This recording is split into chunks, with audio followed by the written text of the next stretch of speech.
This week wasn't about fixing anything. It wasn't about discipline, productivity, or forcing any change. It was about noticing. Noticing how often fear shows up in our life in quiet ways, not as panic, not as chaos, but as hesitation, as overthinking, and sometimes even disguised as patience, or I'll do it later. Most of us don't even realize how much our life is quietly being negotiated by fear because it rarely announces itself. It hides itself behind words like being careful, being realistic,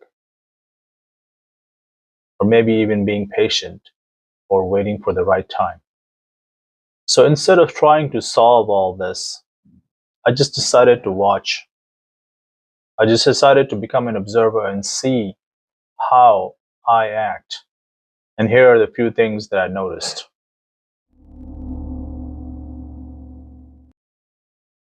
There comes a time in your life when you start to wonder, why is there such a disconnect between where I've always dreamt I would be and where I actually am? You start to question things, you start to wonder what happened, what went wrong, why did I choose certain things? And fear is the one common theme that's always there. It's not loud, it's subtle, almost a whisper. Sometimes it disguises itself as logic, sometimes patience, sometimes planning. Sometimes it just tells you to be responsible and sacrifice what you know you really should be doing.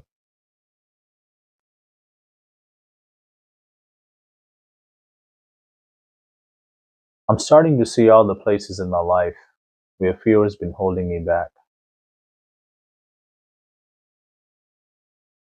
It has many faces and takes many shapes, but always believable, always very convincing, and always just a gentle whisper, making you feel that the choice is always yours. I'm starting to see the places where fear has been in the driver's seat, taking my life in a direction that I did not really want to go.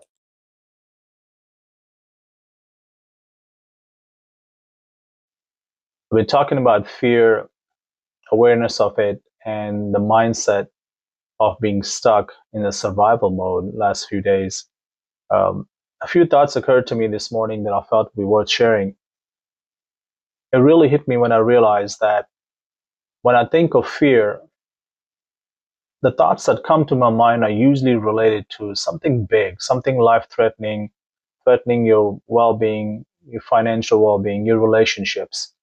Those are the times where fear really gets your attention, creates this panic, everything else stops. But I also realize that the other 95% of the time that it shows up, I really don't pay attention much to it because it's not causing any panic.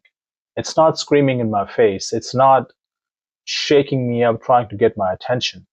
It's very subtle. It's quiet, almost a reasonable voice that knows you so well that maybe I guess I don't know myself that well, and tells you all the right things that you need to hear to postpone. You're not ready yet. You need more time. You need more training. You're too tired. Tomorrow is another day. But I realized that there's also this subtle voice inside. When you make some of these decisions, that uneasiness in your gut telling you that you really should have done it. But it's so subtle and it's so soft that all this other noise kind of takes over it and you just want to move past it. So you negotiate. So you stay safe, but you stay small.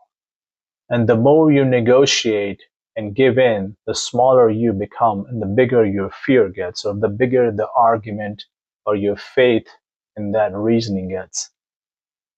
And I think these are the areas where I feel that I need to pay a lot more attention to. The other 95% of the times, when I'm constantly reasoning, I guess, with myself, but really with my fears. And these are the places where I need to be looking and paying more attention to.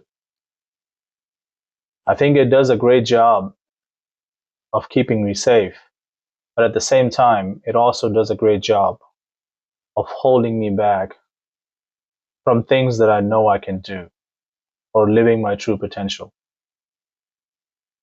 More on this in the coming days as I continue to unravel this.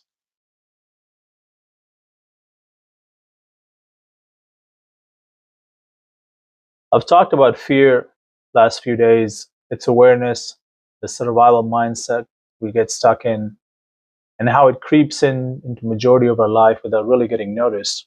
Well, I did notice it this morning, and I felt like it would be worth sharing. I'd spent a considerable amount of time planning a major task, and after I got done, just the idea of starting on that felt so overwhelming. And it is at that moment I had this thought that told me essentially that you've done so much already. Let's just wait to take action on it. And a thought occurred to me, is this really my fear capitalizing on me feeling deterred by the task and telling me to postpone by just asking me to wait? To test it out, I decided that I'm just going to work on one thing on that list and see how things go. That momentum carried me forward, and I ended up finishing more than half of the list, which was great. But the most important thing was today I felt like for the first time I actually noticed it. I noticed that moment of hesitation clearly, and the thought occurred to me that this is my fear capitalizing on the fact that this is a task I'm not too excited to do. And instead of asking me to just not do it, it is complimenting me on what I've done so far and just asking me to wait. I think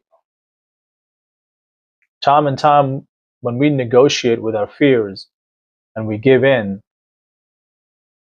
the comfort zone that we're continuously trying to protect fails to protect us. As a result, not only do we shrink, but also our world and our lives. I think it's these moments of hesitation that I need to pay more attention to. The gaps between these decisions is where my focus is going to be. More on this in the coming days. Thank you for listening.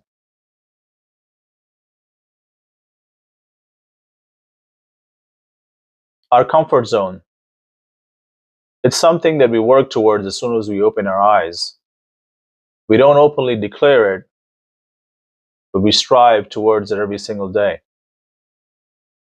It has all our routines, our excuses, a familiar set of problems, our limited fears, things we like and dislike. One thing I realize that within this comfort zone, there's an essential element that's missing: our discomfort. There is no fire. There's nothing pushing me to better myself. There's nothing demanding more of me. As a result, even though in the beginning it seems like a good place to be, the more you stay within your comfort zone, you start dying instead of growing. But after I stayed long enough in it, the soul starts to torment you. It asks you the hard questions that you've known the answer to, the things that you've avoided, which can lead to physiological and psychological pain. And all this is happening in your comfort zone. That is the cost. I can grieve over lost opportunities due to fear, but not shame myself. I can speak the truth to myself without tormenting myself.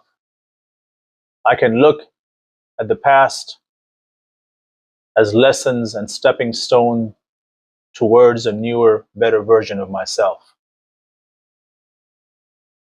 I can remind myself not to repeat those patterns that have brought me to this point.